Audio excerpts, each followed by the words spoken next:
Olá pessoal, tudo bem? Eu espero que você esteja bem. Pessoal, vamos começar uma nova série aqui, ok? Robson, pelo amor de Deus, me fala o que vai ser.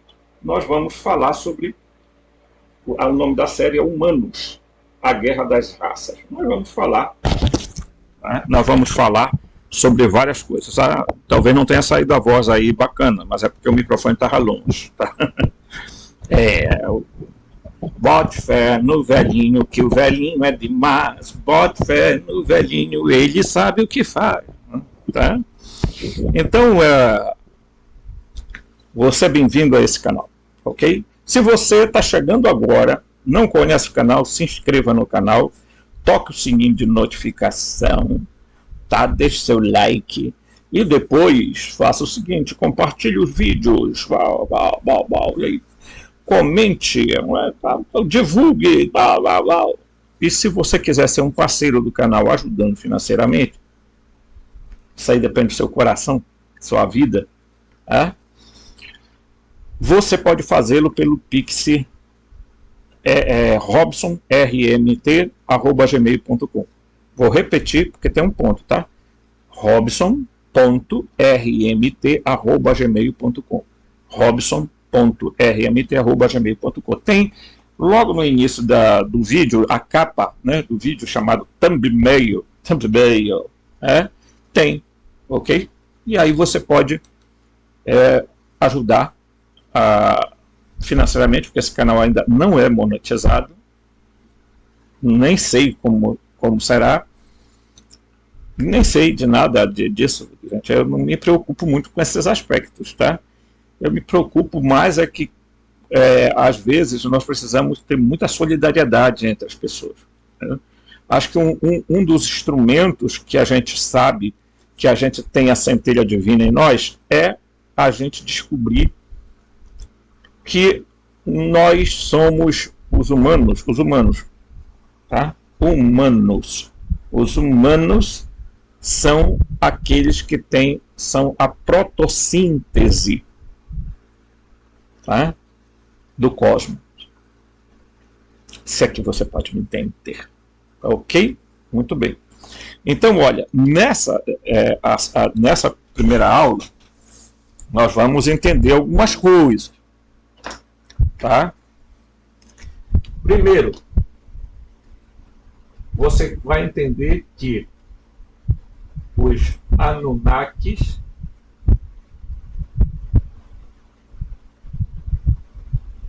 que tem várias traduções para ele, você não vão ver aqui porque bate um foco bem aqui, né? É complicado. Os Elohim, arcontes, tá? Estes seres aqui são, tá, os mesmos, pessoal. Tá? São os mesmos seres. Tá?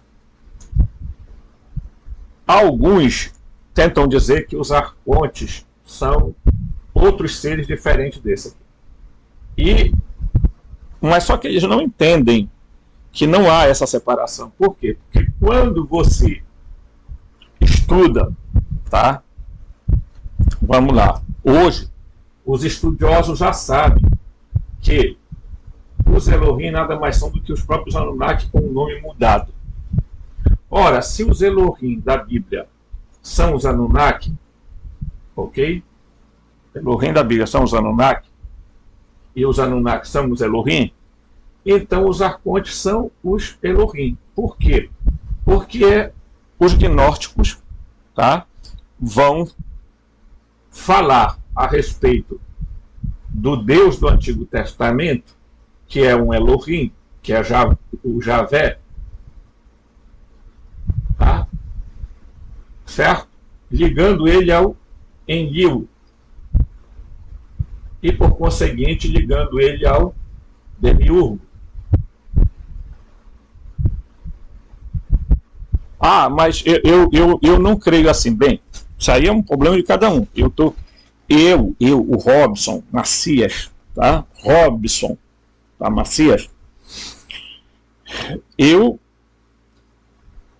pelo que eu tenho estudado, pelo material que eu tenho estudado, pelas coisas que eu tenho lido, é precisamente o seguinte, é totalmente compatível e factível as histórias, ok? Tá? E nós vamos ver isso ao longo dessa série. Porque as pessoas querem tratar os Anunnakis, é um grupo, porque aqui tem muitas raças, né? Tem gente dizendo que tem mais de 49, outros têm mais de 50, outros têm mais de 100 raças de seres. Bem, então tá, calma aí, relaxa. O que eu tenho visto, tá? E a história dos Anunnaki, pessoal, está toda relacionada ao Enlil, ao Adon, aqui é um D, Adon, que é Adonai, na verdade. Adonai, que é o Enki, ok? Que é um outro, tá? Se é que nós podemos chamar, vamos chamar também, né? É um outro demiurgo. Vamos fazer assim, tá? Porque ele é criador e esse outro ser aqui é criador também. Só que o Enlil é o Deus do ar, ok? Do espaço, da atmosfera.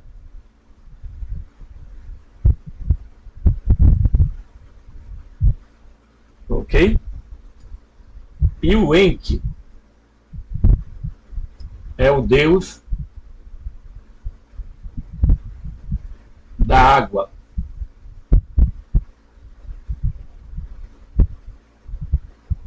Da terra.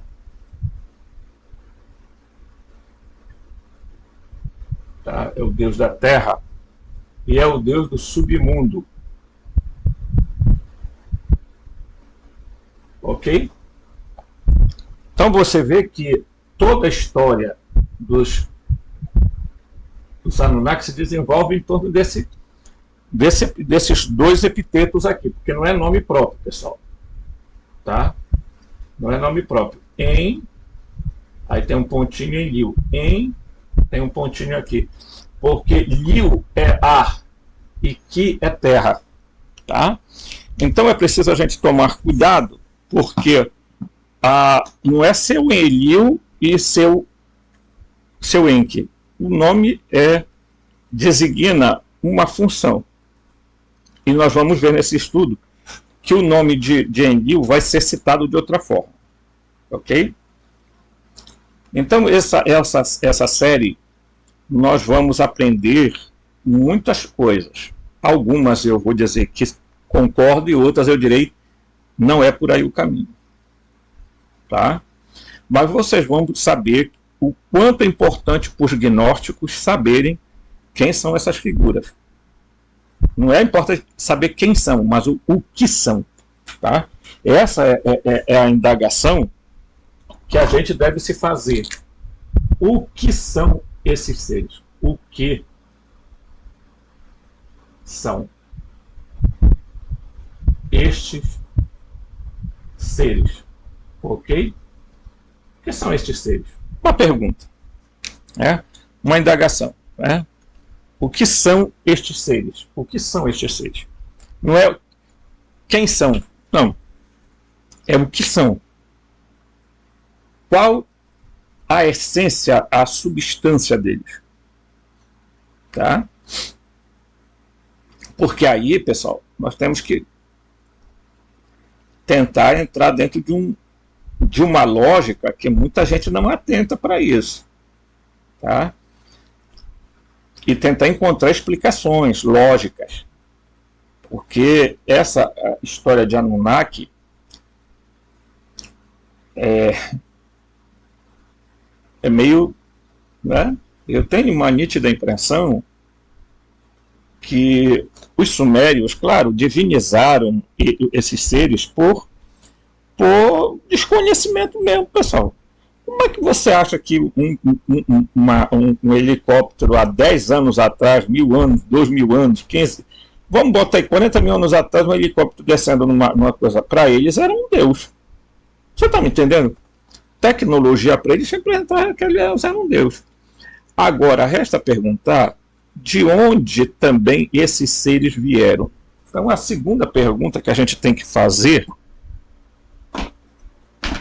né, é de onde eles vieram. Ok? Porque também tem N questões dentro disso. Tá? O que são, de onde eles vieram, tá? E cabe aqui mais uma terceira pergunta. Vou botar bem aqui. O que querem?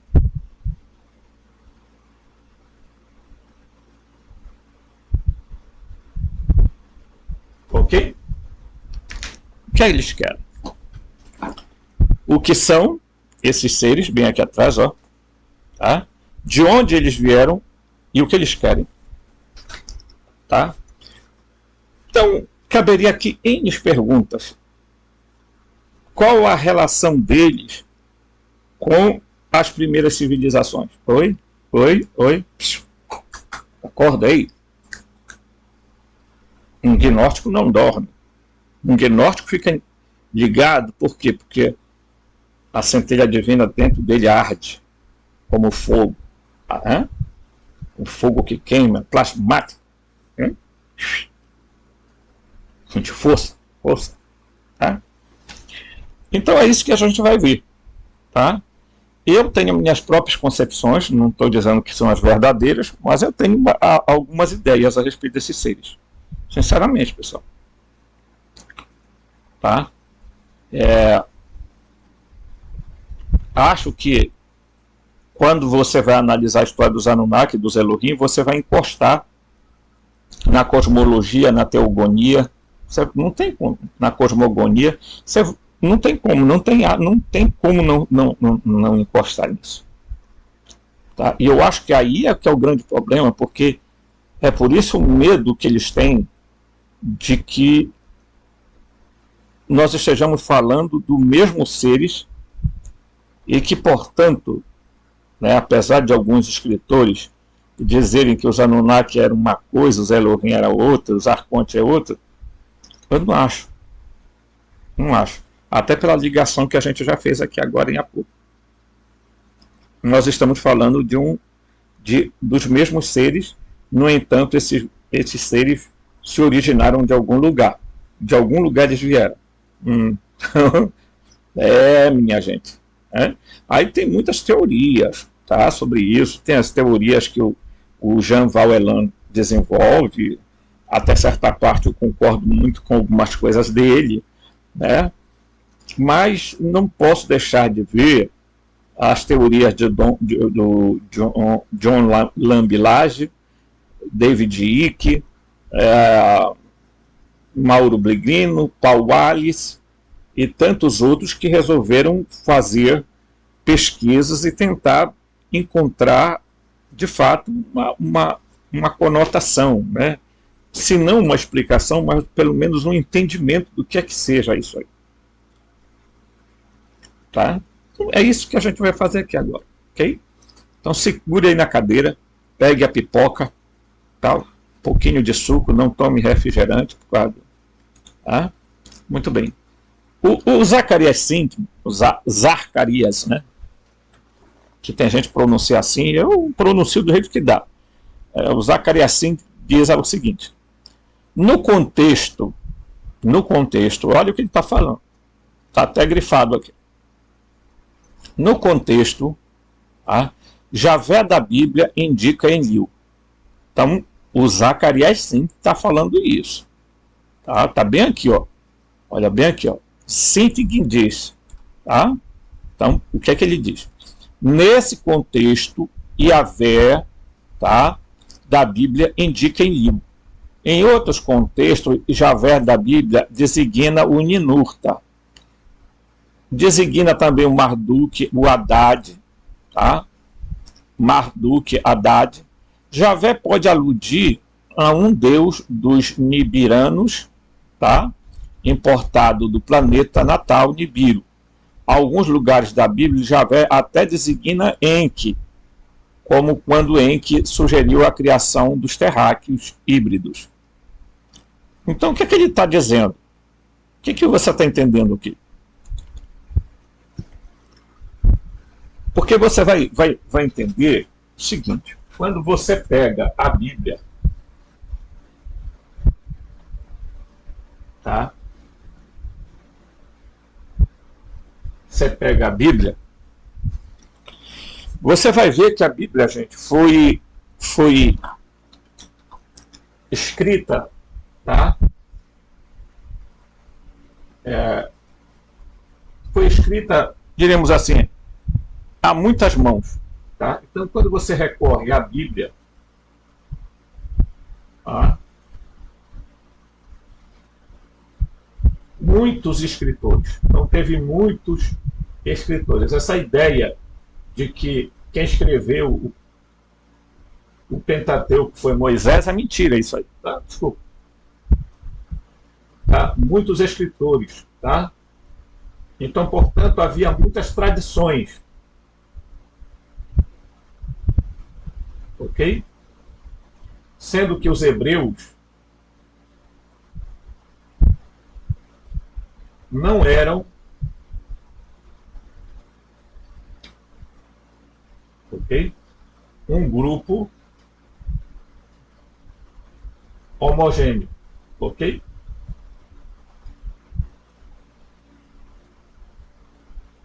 Certo?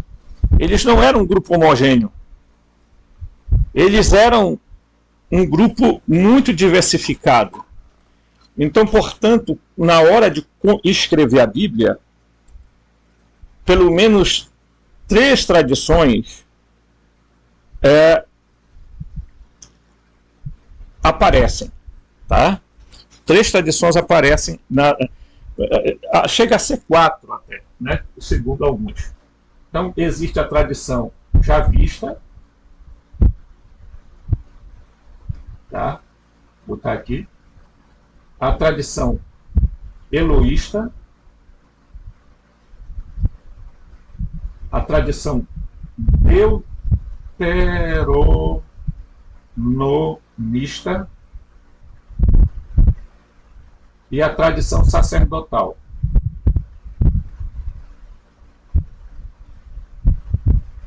Então, quando você percebe isso na Bíblia, como é que você descobre isso? Por causa das contradições que existem dentro da própria Bíblia.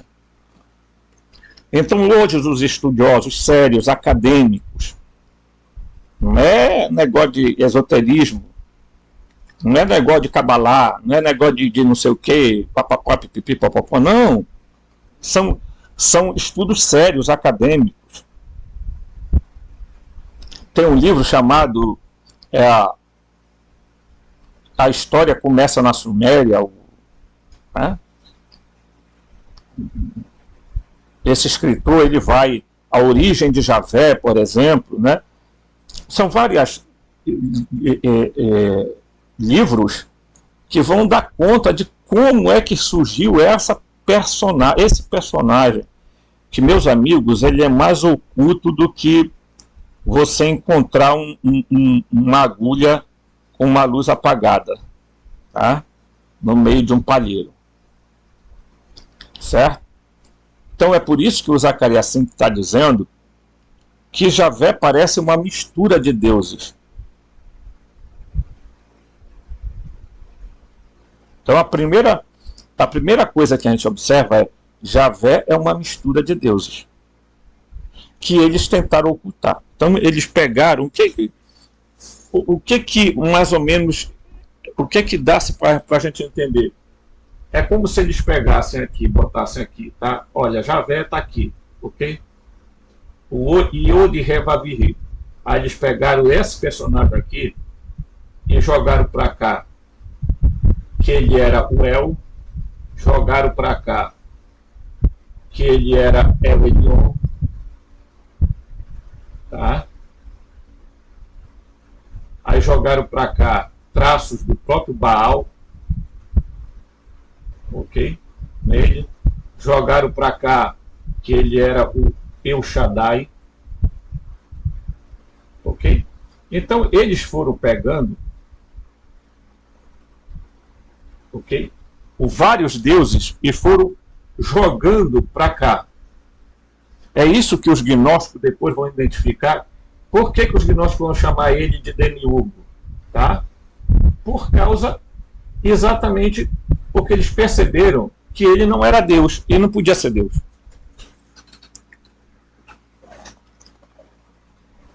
Ok? Ele não podia ser Deus. Esse é o entendimento que existe. Por quê? E por que chamaram ele de demiurgo? Porque ele é apenas um construtor de mundo. Ele veio e construiu o nosso mundo, a nossa realidade.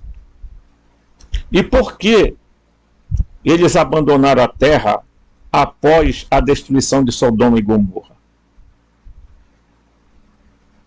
Você entende? Mais ainda, por que eles abandonaram as criaturas que eles criaram? E não estão nem aí. E por que, exatamente por eles não serem Deus, eles não intervêm nas coisas? Tá? Eles não intervêm nas coisas, pessoal. Então, os gnósticos perceberam que este ser,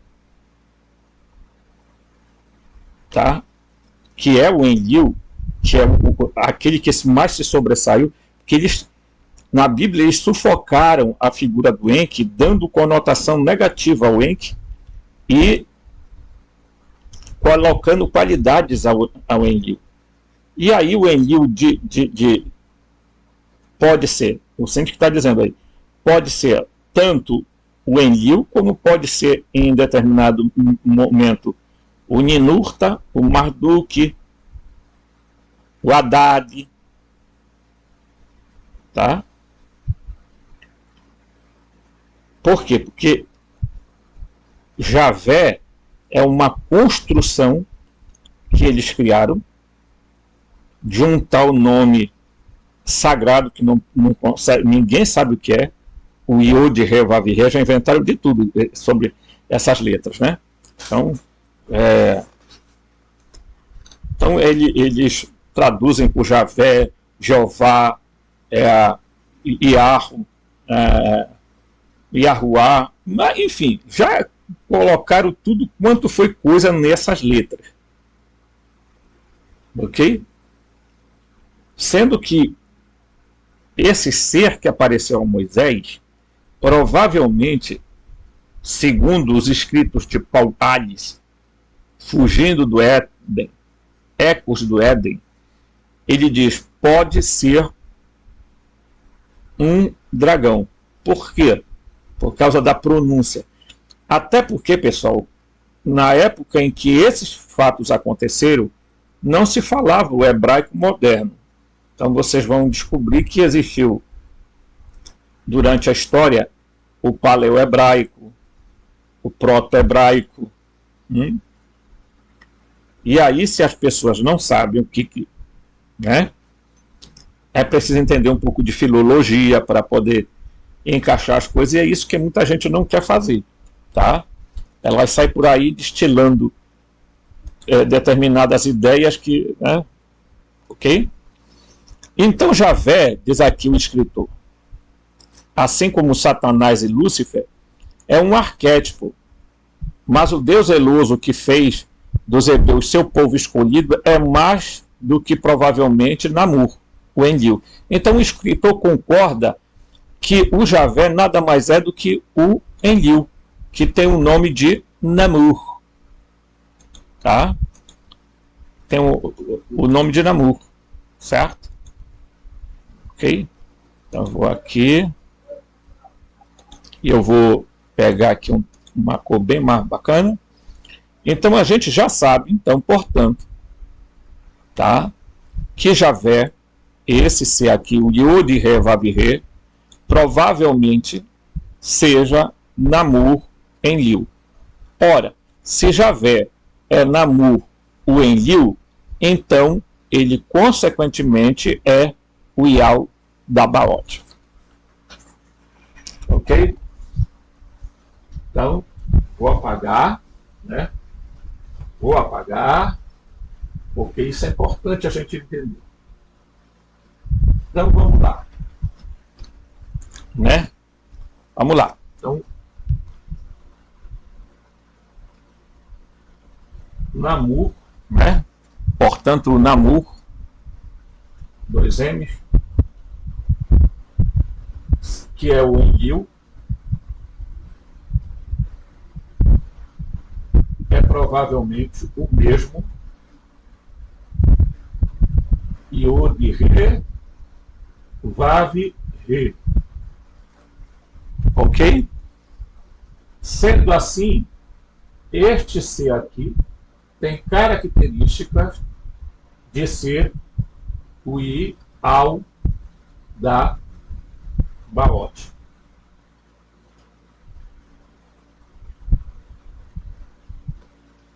Deus do caos.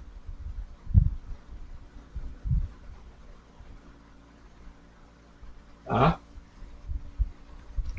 Portanto, é o Deus, né? O Ial da Baote, tanto prova que Ial da Baote é o Deus das esferas superiores, junto com os arcontes.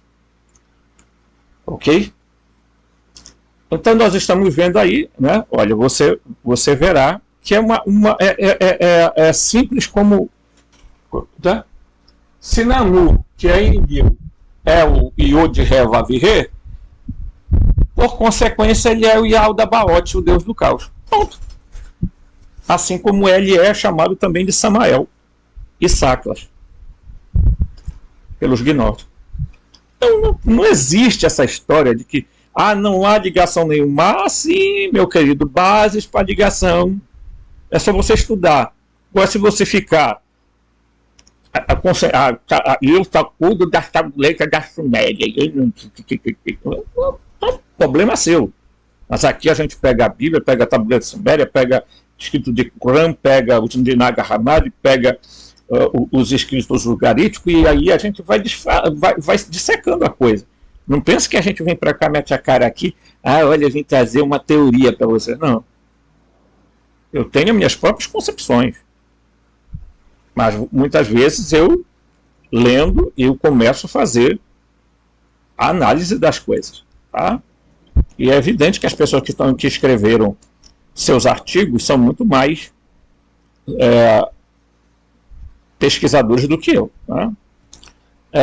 Então, esse cidadão aqui, que está no nome americano, Robert Monick, que escreveu The Terra Papers, tá? Em 1996, também deu uma entrevista de rádio numa chamada Star Elders, em 2008, onde ele discute Javé, entre outras coisas.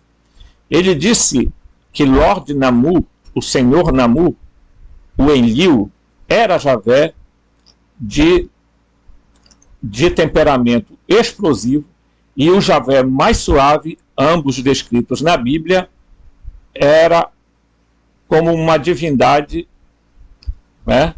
Era o Ea. Então, era o Enki. Então, o que acontece?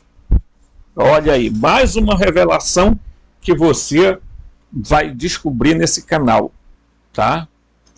A mistura, né? Pegaram traços de Enki ou Ea e traços de Enlil, tá? Ou Namur,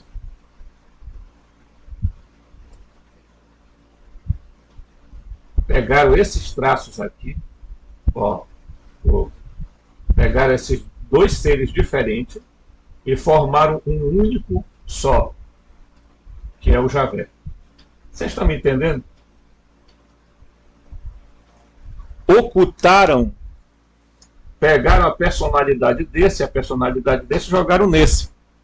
O Javé é uma criação da Bíblia, porque a Bíblia não passa de um plágio das tabuletas da Suméria.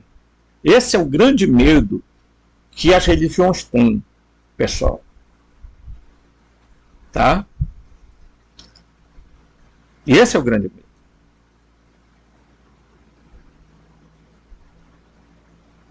Tá? Porque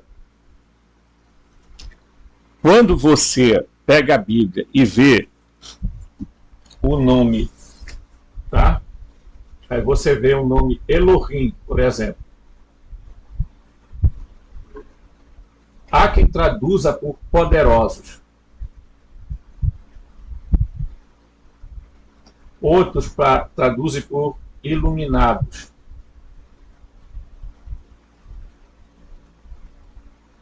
Ou brilhantes.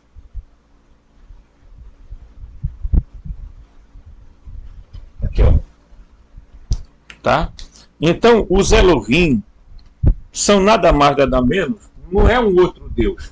É que provavelmente o Elohim seja o Enki e o tá? E Enlil seja Javé. Tá? Então Enki seria o Elohim e Enlil seja Javé. Mas Elohim não pode ser. Por que não pode? Porque é um conotativo plural.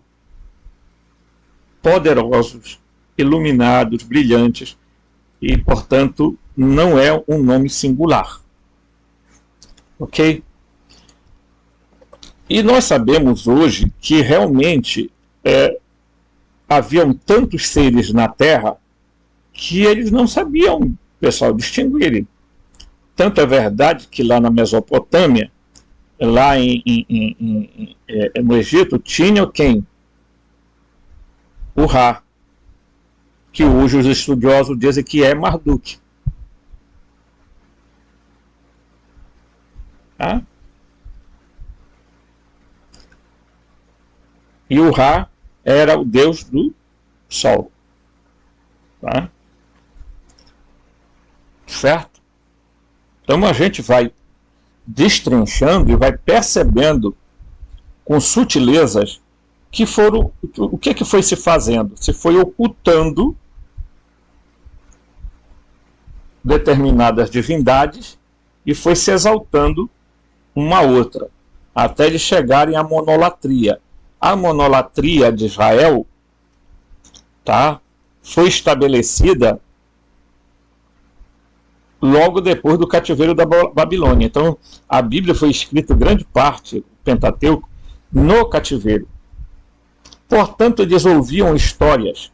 Tá? Eu tenho, nem dá para pegar agora, porque o quadro está na frente, eu tenho uma série de livros muito interessantes. Por quê? Porque são livrinhos pequenos que falam de toda a história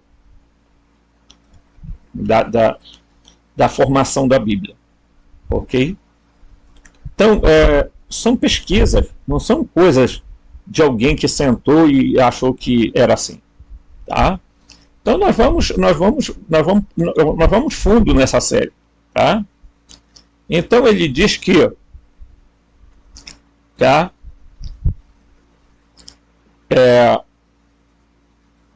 a Bíblia simplesmente confunde os dois e atribui a divindade como Deus Supremo, tá? Como o Deus Supremo, e é claro que nada pode estar longe da verdade. Então, portanto, eles confundiram os dois, mas não é confundir não, é fundir mesmo, eles fundiram os dois, tá? Enki e Enlil, bem aqui, ó, ok? Enki e Enlil foram fundidos para formar um único ser chamado Javé, que os gnósticos vão chamar de Aldabaoth. Ora só, não entende quem não quer, ou quem quer fazer de conta que as coisas, não, mas não é tão simples assim. Aí fica um monte de babaca achando, você pode achar o que quiser, eu aqui não estou preocupado com o seu achismo de ninguém. eu pesquiso, eu corro atrás. Agora, se os outros ficam, tá, comendo migalha, porque tem preguiça de ler, porque a gente lê, não é dom de muita gente não no Brasil. O país é um país de gente que pouco lê. Então tem muita gente que dá opinião, mas não fez uma leitura. Tá? Tá, eu tenho a minha opinião, sim, baseada em quê? Porque a opinião é igual cotovelo, cada um tem a sua, mas os fatos não. Tá? Então a gente tem que ter cuidado na hora de abordar determinadas coisas. Tá? Também existe um material que inclusive eu tenho aqui, mas ele é muito grande. Ele é complicado de entender. E eu não gosto muito, tá? Que se chama o material Ra. Tá? Porque eu começo a duvidar de tudo quando é coisa meio com essas histórias de canalização, eu fico com as minhas dúvidas, entendeu? O material Ra, canalizada por Carla Ruckert, no início dos anos 80, também sugere que Javé é um composto.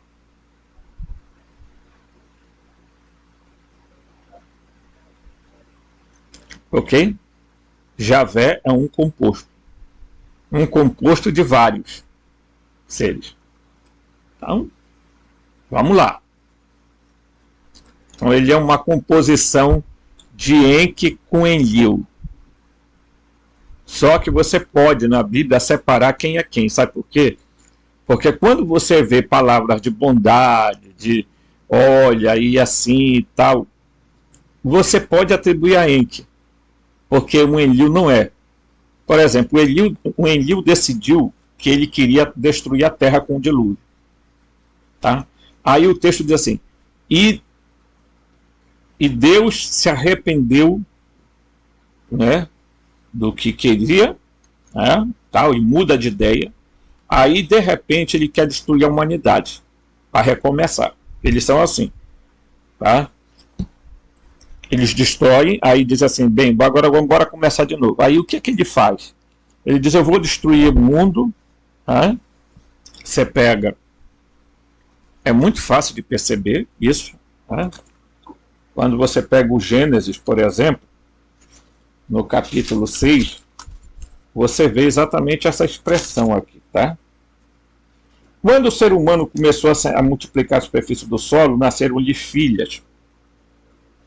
Os filhos de Elohim viram que as filhas do ser humano eram belas, tomaram, pois, para si algumas mulheres que escolheram dentre todas. Então Javé disse, meu espírito não permanecerá no ser humano para sempre, já que ele também é carne. Seus dias, portanto, serão de 120 anos. Tá? Quem está falando aqui? O Enlil. Tá? Naqueles dias, como depois dele, os Néfilim estavam na terra, quando os filhos de Deus se achegaram às filhas do ser humano, e lhes deram à luz aqueles valentes, que desde sempre foram homens de renome, os Giborim. Tá? Javé viu que era demais a maldade do ser humano na terra, e que todos os dias, de toda forma, do seu propósito, do seu coração, era apenas mal. E o Senhor se arrependeu de ter feito o ser humano. Olha. Quem está falando isso aqui? É Enlil. Tá? E o Senhor disse, exterminarei da superfície do solo o ser humano, que criei desde o ser humano até o animal, o réptil e a ave do céu. Certamente me arrependo por tê-lo feito. Esse aqui é o Enlil. Aí, bem aqui, do nada, o versículo 8 diz, Noé, entretanto, encontrou graça aos olhos do Senhor. Tá? A terra se corrompeu diante de Elohim, ou a terra encheu-se de violência. Elohim viu a terra e eis que estava corrompida de fato. Toda a carne havia corrompido o caminho sobre a terra. Aí vem aqui, ó. Disse a Noé, Elohim disse a Noé. Quem já vai falar aqui? O Enki. A fim de toda a carne está chegando diante de mim, pois a terra ficou cheia de violência em razão da presença deles. eis que exterminarei com a terra. Tá? Faze uma arca de madeira resinosa para ti. Farás compartimento da arca e e papapá. O que você observa? Que não pode ser o mesmo Deus. Por quê? Porque um Deus fala que vai destruir tudo e acabar com tudo, porque meu espírito, quer dizer, o meu espírito, tá? Olha só o que ele vai dizer. O meu espírito não permanecerá no homem.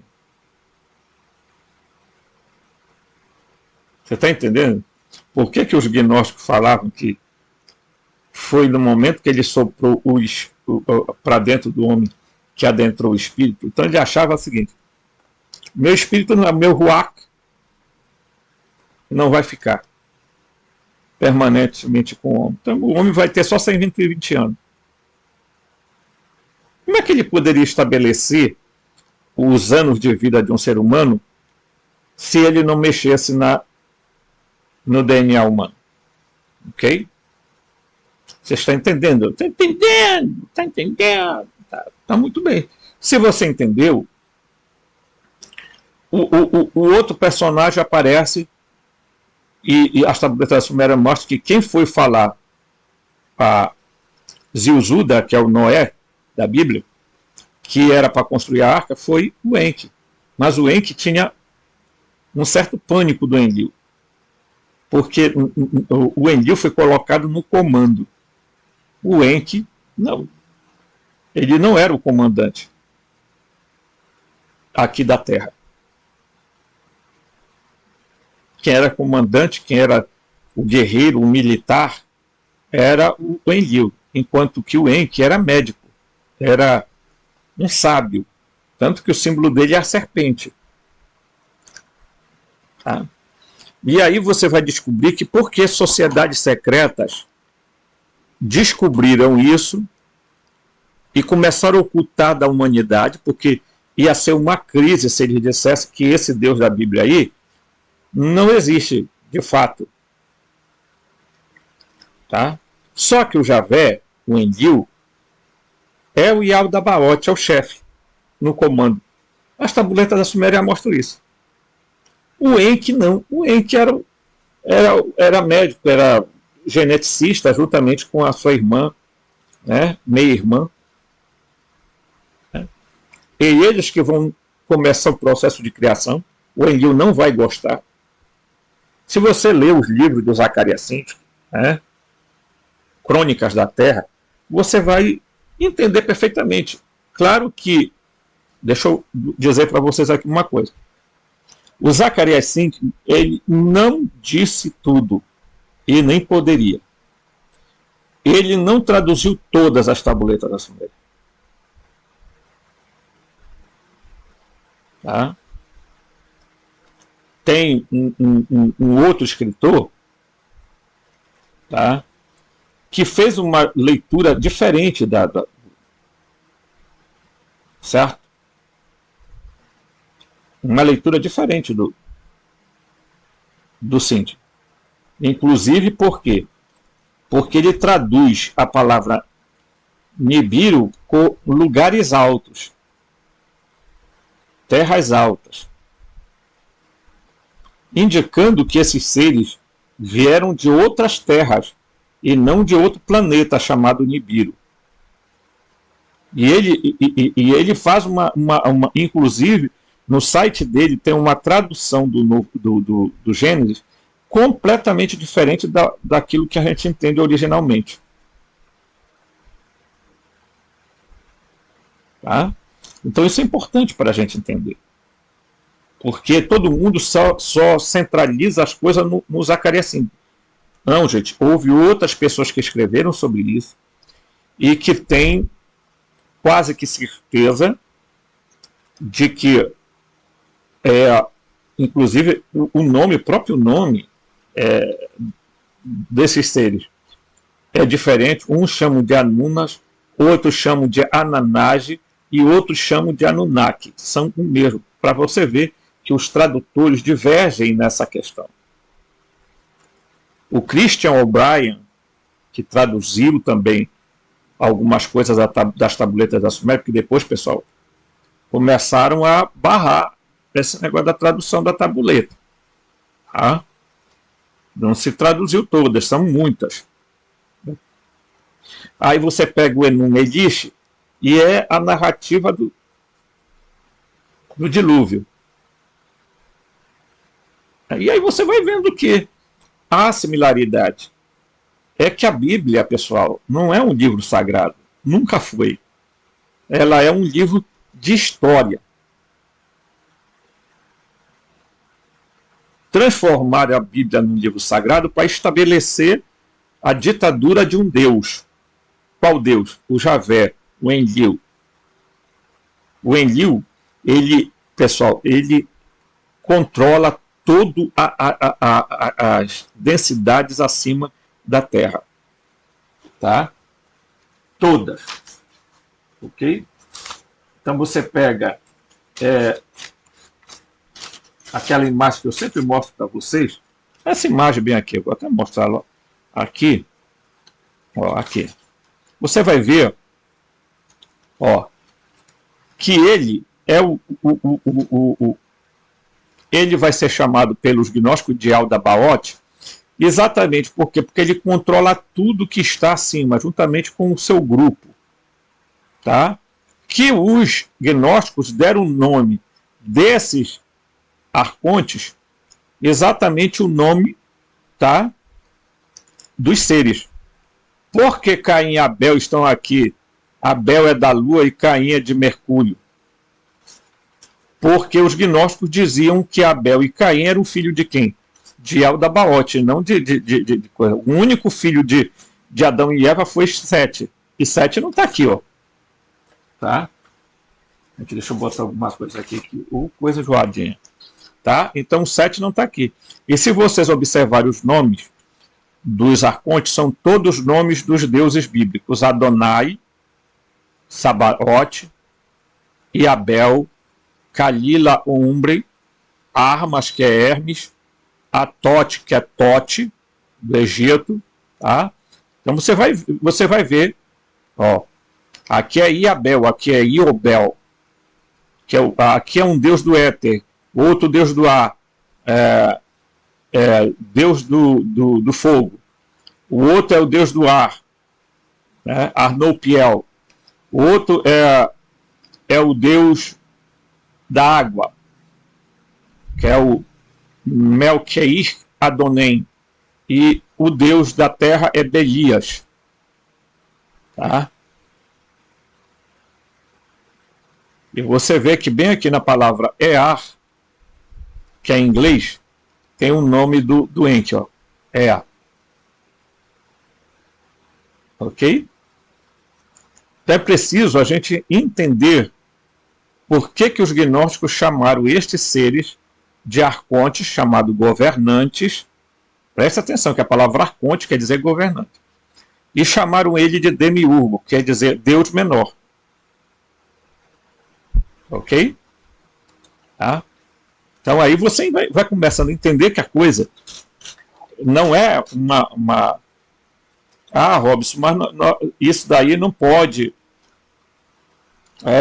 não é consenso. Bem, eu não estou aqui para discutir consenso, eu estou aqui para dizer para vocês o que as pesquisas estão sendo feitas.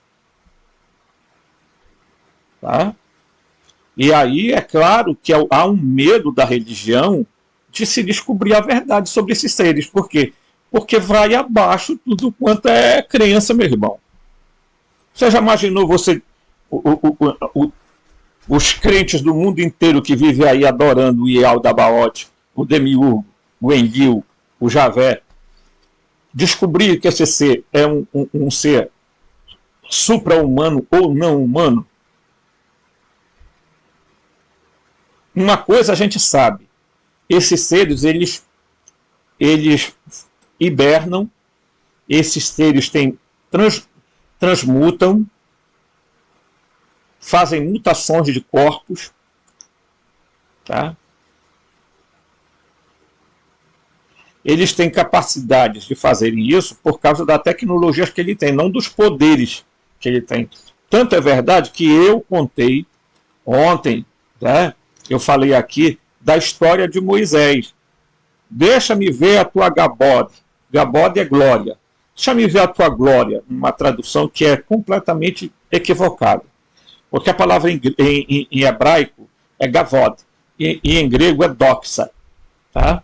Então a palavra Gavod quer dizer algo que tem peso.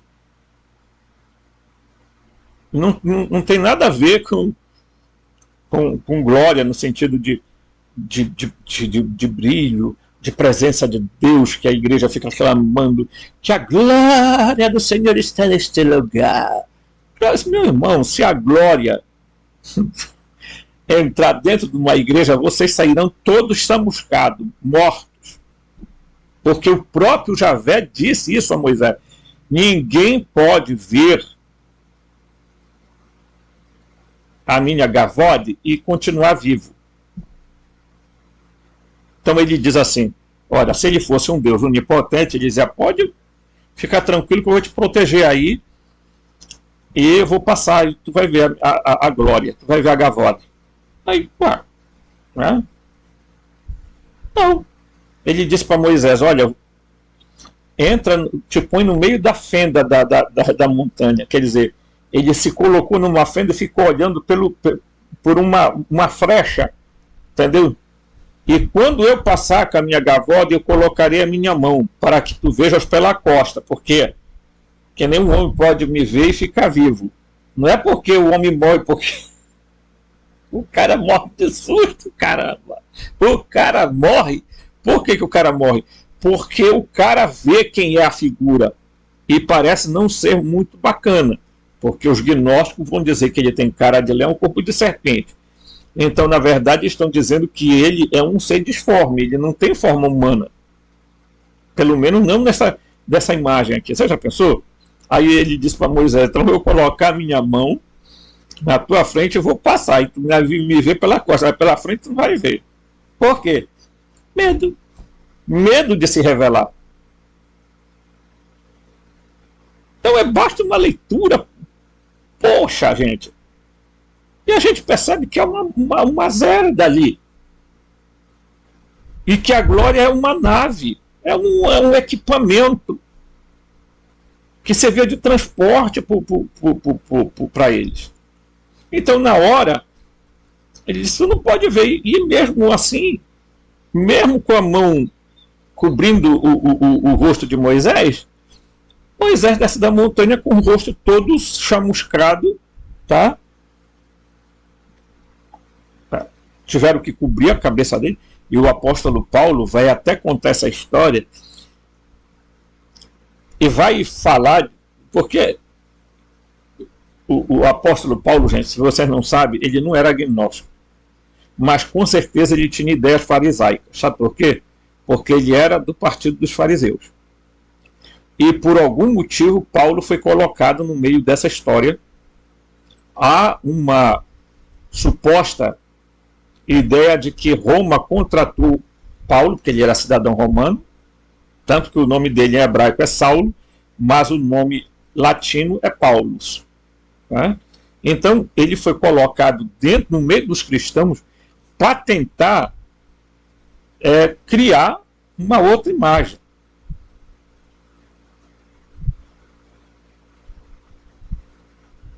Tá? Você vê que os evangelhos, 4 evangelhos, você não vê ninguém chamando Jesus de outro nome a não ser dizendo para Jesus, ó, Jesus, até os cegos gritavam, Jesus, filho de Davi, tem piedade de mim, mas nunca chamaram ele de Jesus, ó, o Cristo. Não há muito essa expressão nos evangelhos. Essa expressão, o Cristo, que queria dizer o seguinte, ungido com o óleo, tá, do meu Deus, não é jacaré não, do crocodilo. Desde os tempos do Egito, que uma pessoa, seja um sacerdote, seja um profeta, seja uma pessoa, eles ungiu com o óleo do crocodilo. E aí aquela pessoa passava a ser um Messias. Mashiach,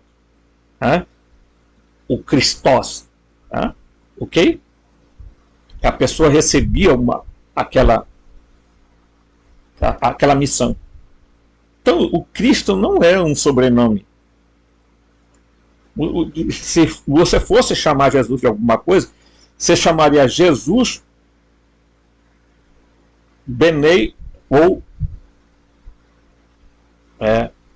Benei José, Yosef, que era, ou Benai José, filho de José. Então, para identificar ele com a família. Mas a gente vai chegar lá onde nós vamos encostar em Jesus e o que nós vamos contar para vocês sobre Jesus talvez vá assustar algumas pessoas. Porque as pessoas até concordam que o Javé seja o demiurgo, mas quando se trata de Jesus, há um problema, porque eles começam a dizer que não, que aí Jesus Jesus é outra coisa. E se você for olhar a história tal como é contada, você vai descobrir que Jesus realmente tem um laço com alguma situação que a gente vai ver depois mais tarde, mas por enquanto não é hora ainda de a gente falar sobre isso. De acordo com Cynthia, a humanidade teria evoluído como ou sem a ajuda dos deuses em termos de manipulação genética, embora demorasse muito mais tempo. Ele estima que nós, como espécie, fomos estimulados em nossa evolução em 40 milhões de anos. Isso não é totalmente verdade, algo sobre o qual falarei mais à medida que prosseguirmos. Ainda assim, o seguinte já precisa ser dito. Se para começar fôssemos macacos normais, como orangotangos ou gorilas, isso poderia ser verdade, mas estou convencido de que não é o caso.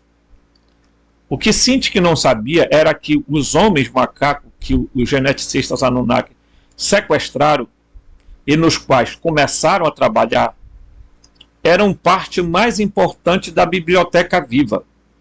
Houve uma razão pela qual eclodiu uma guerra entre ele vai falar dos lirianos,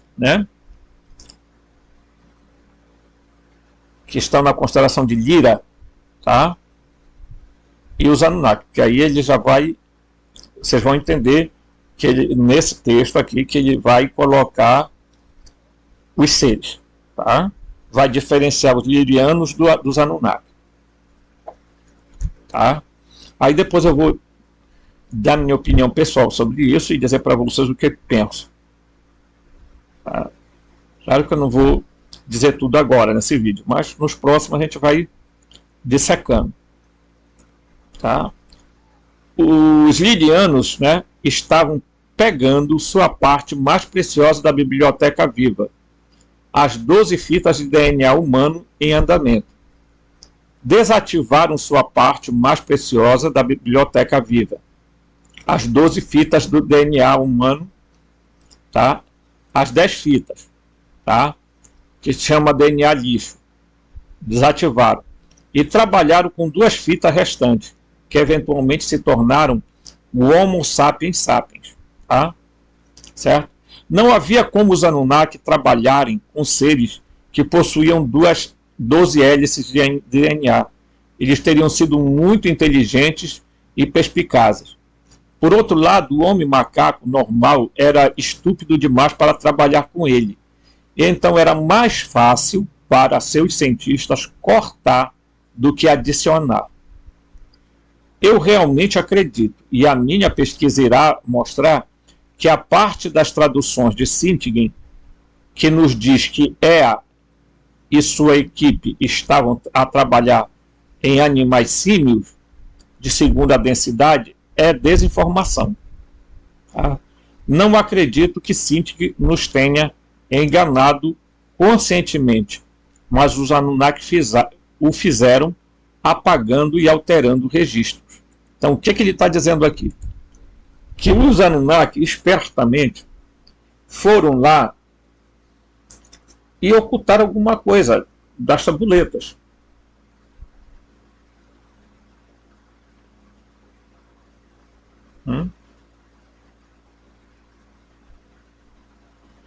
E aí, pessoal, eu sei que eu vou falar, talvez vai despertar uma certa raiva. Mas olha, vamos fazer um breve raciocínio. Pessoal. Houve uma raça ou raças, tá, pré-adâmicas, né?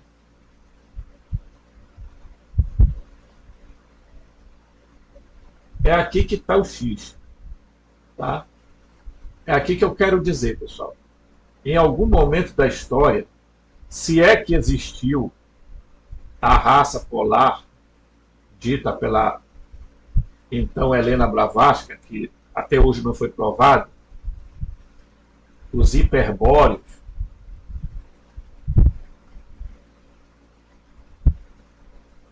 tá? Os atlantes,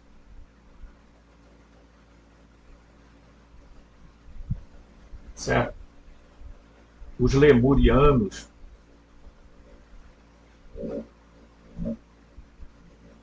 tá? Aí depois vem aqui os, tá? Aí que vai entrar a nossa, os arianos, etc. Tá? Ok? Se isso aqui for verdadeiro, como a Helena Blavatsky disse, vamos supor que seja verdade. Vocês já viram que eu não concordo com muita coisa da Helena Blavatsky, tá? Lamento, mas eu tenho que ser sincero com vocês. Vamos supor que isso seja verdade. A pergunta é, para onde esse pessoal sumiu? Porque não tem registro. A Atlântida estão procurando até hoje, porque a única pessoa que fala de Atlântida, tá, é o nosso querido Platão, tá? Ok? Então a pergunta é, para onde foram?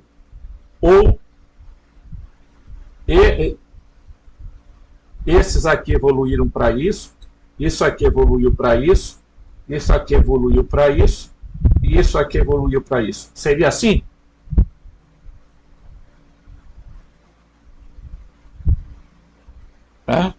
Eu tenho uma teoria, meus amigos, que se isso aqui é um processo evolutivo daqui até os arianos, tá? Ok? Nós, eu creio que os Anunnaki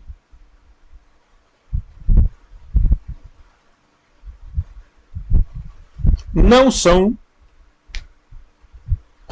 seres de outro planeta, mas senão remanescentes de alguma raça dessa.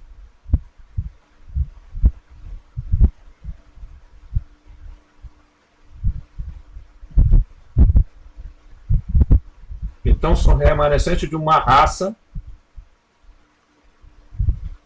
anterior à adâmica.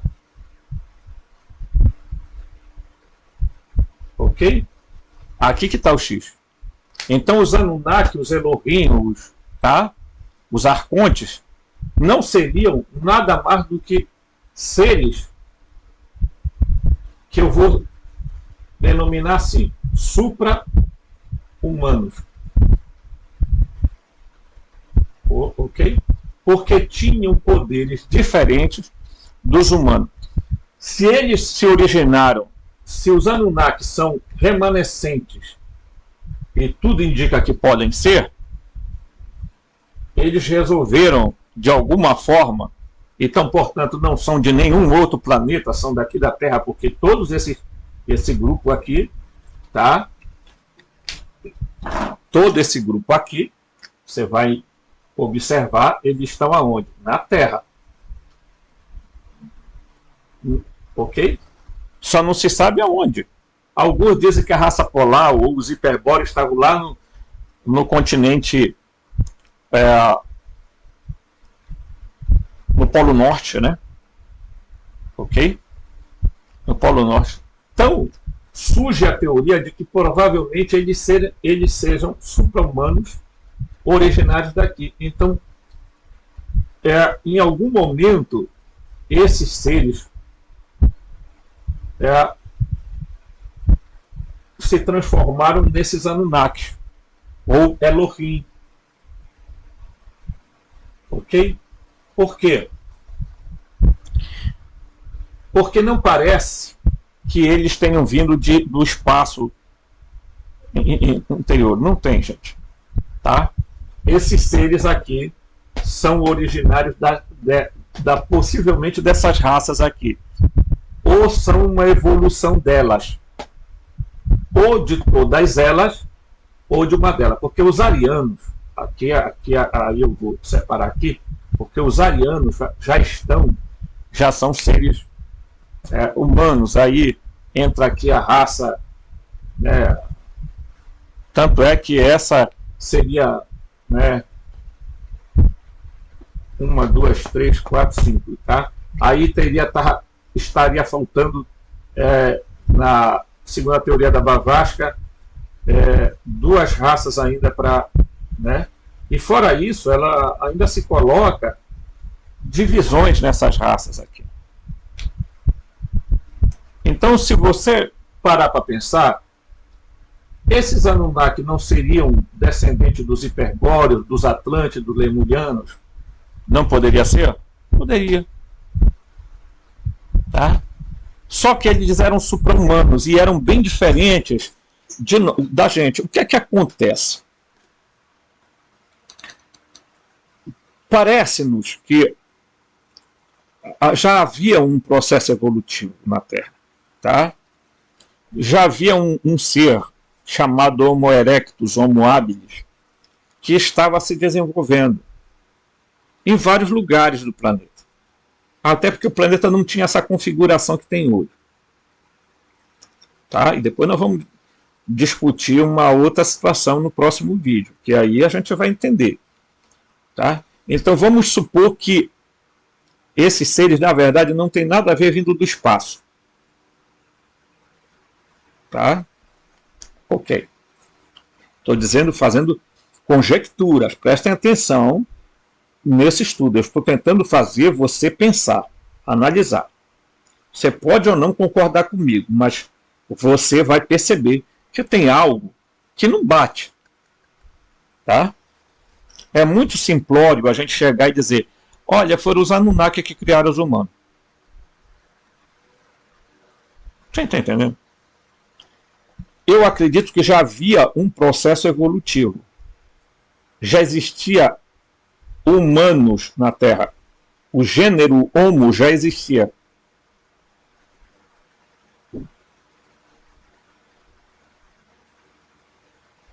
Tá? Em desenvolvimento em algum lugar. Ou em vários lugares. O que fizeram os Anunnakis foi pegar esse ser e fazer um processo que eles tinham um pouco de diferença para nós hoje. Tá? Os primeiros humanos tinham, pessoal. Eles eram um pouco mais cabeludos, e eles tinham a pele mais escura. E aí depois a gente vai entrar um pouco na história do que o livro de Urântia vai narrar. Mas aí você vai ver, durante os nossos estudos, que essas informações batem. Tá? Batem. Então, esses supra-humanos tinham estatura maior, né? Tinham um desenvolvimento tecnológico maior, etc, etc. E, de alguma forma, esses seres não eram deuses, mas eles se fizeram passar por deuses. Por quê? Porque eles encontraram pessoas rudes. A gente já pode dizer que eram pessoas, porque o Homo erectus, o Homo habilis, já tinham determinadas habilidades, estavam desenvolvendo a consciência. Então, eles pegaram esse ser, fizeram um processo de transmutação neles, genético, para quê? Para apressar a evolução, para esses seres serem escravos deles. Não era que eles estavam fazendo isso por causa de amor, não. Os Anunnaki nos amam. Os Elohim nos amam. Os Arcontes nos amam. Eles são tão amorosos que nós não estamos. Mas não estou dizendo que todos os Anunnaki são maus. Também não estou dizendo que todos os Elohim são maus. E nem que todos os Arcontes, porque existe a história. Inclusive, alguém fez um comentário no vídeo bem grande, falando do Sabaote, né, da convenção do Sabaote, que discordou do pai, que é o Yaldabaoth, aí foi colocado também lá no céu, mas o Sabaote não tem nada a ver com Javé. Esquece isso, meu filho. Pelo amor de Deus. Tá? Ele foi colocado lá no céu e não sei o quê. Aí tem o Abraxas. O Abraxas, gente, olha, se vocês pegarem essas histórias, vocês verão que não existe, tá, nenhuma semelhança entre Sabaote e Javé. Acabou. Os gnósticos estavam escrevendo uma história, pessoal, e colocaram muita coisa em código porque eles sabiam que eles iam morrer se eles escrevessem as coisas do jeito que era para ser.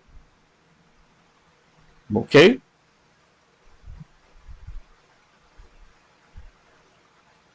Tá, vamos supor que hoje, com a tecnologia que nós temos, você chegasse numa terra onde nunca ninguém tinha ido, você chegasse de helicóptero numa tribo ainda não descoberta na Amazônia, que existem, sem contato com o homem branco, e você chegasse de helicóptero lá, sei lá, de alguma coisa. De repente eles poderiam olhar para você e dizer, ele é um deus, e começarem a te adorar. Aí o cara nessas alturas do campeonato, você ia sentir o máximo. Isso mesmo, eu sou Deus. Eu vim. Tá? E o que a gente percebe é exatamente isso. Eles já encontraram um desenvolvimento humano já em processo. O que eles fizeram foi intervir para que isso acontecesse o mais rápido possível. Ok? Eu acho que você está entendendo aonde eu quero chegar, né? Tá? Então, olha. Assim, a equipe científica Anunnaki basicamente pegou a chave da biblioteca viva, expulsou os plagiadores originais e destruiu os detentores da frequência, como deveríamos nos tornar. Depois de terem criado um humano que era inteligente o suficiente para seguir comandos, mas não inteligente o suficiente para desafiar os deuses, eles criaram uma cerca de frequência, de modo que a luz do cosmos necessária para ativar o DNA lixo, os 10 filamentos adormecidos, não conseguiu atingir o corpo humano. No entanto, o que os planejadores originais fizeram, antes dos Anunnaki assumirem o controle, foi plantar um código de ativação no DNA. Tá? E isso era algo de que os Anunnaki nunca tiveram conhecimento, ou eles pensaram que poderiam lidar com isso quando acontecesse. Então, qual é o X da questão? É que, de alguma forma, eles anularam 10 das fitas do DNA e deixaram apenas 2. O que é que eles fazem? Eles começaram a cercar a terra onde os terráqueos tinham sido criados. Aí isso você entende pelo que os gnósticos falam, né? O sopro que o Yaldabaoth deu no ser, na verdade, aquele ser, ele era o gênero Homo, já existente, o Homo erectus, o Homo habilis. Então, o sopro, na verdade, foi a capacidade do homem adquirir um espírito para poder ter consciência, a centelha divina. Tá? Isso é dito de forma quase mística, porque esse era o entendimento. Eles não tinham conhecimento de tecnologia como nós temos hoje. Então, hoje nós podemos dizer a criação do homem foi tecnológica. Foi uma manipulação genética. O problema é que, como nós vamos controlá-los? Então, eles cercam o ser humano de uma frequência, evitam que o homem tenha contato com determinadas energias. Por quê? Porque isso pode despertar as outras 10, tá, fitas do DNA. E se despertar essas 10 fitas, o que é que acontece? O homem acorda. Vocês estão entendendo o que é que significa as 10 fitas do DNA? Significa a centelha divina, o fogo divino, o ajustador do pensamento, o Deus dentro de nós. Estão entendendo a coisa? Como é que a coisa bate? Não é que a história seja diferente, é porque as pessoas contaram a mesma história de forma diferente, porque a compreensão era diferente. É assim até no dia de hoje. Se acontecer um acidente na rua, tiver 10 pessoas, você pode perguntar 10 pessoas, a grande parte vai contar do jeito que percebeu. Uns vão aumentar, outros vão diminuir, outros vão... né? Porque isso é normal do ser humano fazê-lo. Então, eles tinham medo do despertar humano. E para evitar isso, eles cercaram os humanos de tudo. E colocaram os humanos dentro de uma redoma.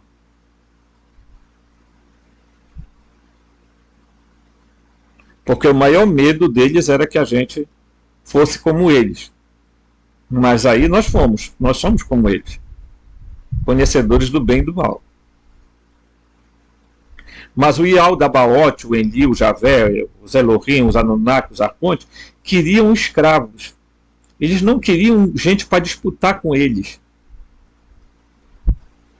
Então eles começaram a criar mecanismos para domínio. Como a gente vai fazer esse domínio?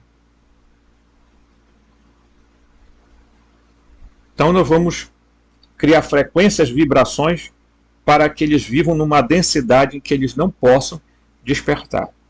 Nós vamos criar doenças e etc. para limitar a vida deles na Terra. E se em algum momento nós acharmos interessante, a gente destrói tudo e reconstrói. Você está entendendo? As histórias batem, pessoal. É só uma questão de raciocínio. Tá certo? Então, não perca essa série. Vai ter muita informação boa, legal, jóia. Tá? Hoje ainda terá mais outro vídeo dessa série. A gente vamos chegando lá. Tá bom? Um forte abraço e até o próximo vídeo.